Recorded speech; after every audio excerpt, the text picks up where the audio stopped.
আমাদের যে পুলিশ, আমার যে এলাকা, সেই এলাকার পুলিশ প্রশাসন, তাদেরকে যদি বলা হয় যে ইয়াবা ব্যবসায়ীদেরকে ধরেন, ওনারা বলে কিভাবে ধরবো, আমার তো ইয়া নাই, ওই যে গাড়ি নাই, পরিবহন নাই। তাদেরকে গাড়ি দেন প্রয়োজনে, কিন্তু তাদেরকে ধরার একটা ব্যবস্থা করেন এই মাদক সেবনকারীদের। কিন্তু মাদক সেবন যারা করে, আমাদের পুলিশ বাহিনীর অনেক সদস্য এর মধ্যে জড়িত, ডিলার ব্যবসায়ীদের সাথে তারা সরাসরি জড়িত। সুতরাং এই পুলিশকে, এই পুলিশ তো আওয়ামী লীগের পুলিশ, এই প্রশাসন ইউনো ডিসি যারা আছে তারা আওয়ামী লীগের ইউনো ডিসি।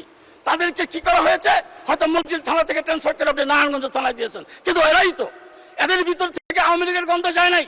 সেই জন্য বাংলাদেশ জাতীয়তাবাদী দলকে বিতর্কিত করার জন্য, বর্তমান সরকারকে বিতর্কিত করার জন্য পুলিশ কাজ করছেন, এই প্রশাসন কাজ করছেন। আমাদের এমপিদের কথা তারা শোনে না, তারা তাদের কাজ দিয়ে ব্যস্ত থাকে। সুতরাং সত্যিকারভাবে যদি এই বাজেট বাস্তবায়ন করতে হয়, তাহলে এই প্রশাসনকে এবং এই পুলিশ বাহিনীকে জেলে সাজাতে হবে। এই পুলিশ দিয়ে বাংলাদেশের কখনো মঙ্গল আমরা আশা করতে পারি না।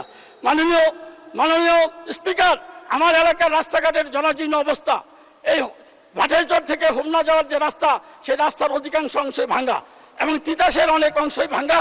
তিতাসে আরেকটা মিনিট দেন আমাকে, 7 মিনিট হয়েছে, 7 সেকেন্ড আছে, আরেকটা মিনিট আগে থেকে দেন, আমি শেষ করে দেবো 1 মিনিটের মধ্যে। আমার এলাকায় 1 মিনিট দেয়া হলো, শেষ করেন তারপরেও। হ্যাঁ, এখানে একটা এলাকা আছে ঝগড়ার চর, এই ঝগড়ার চরকে আমরা শান্তির চরে পরিণত করতে চাই মাননীয় প্রধানমন্ত্রীর নেতৃত্বে।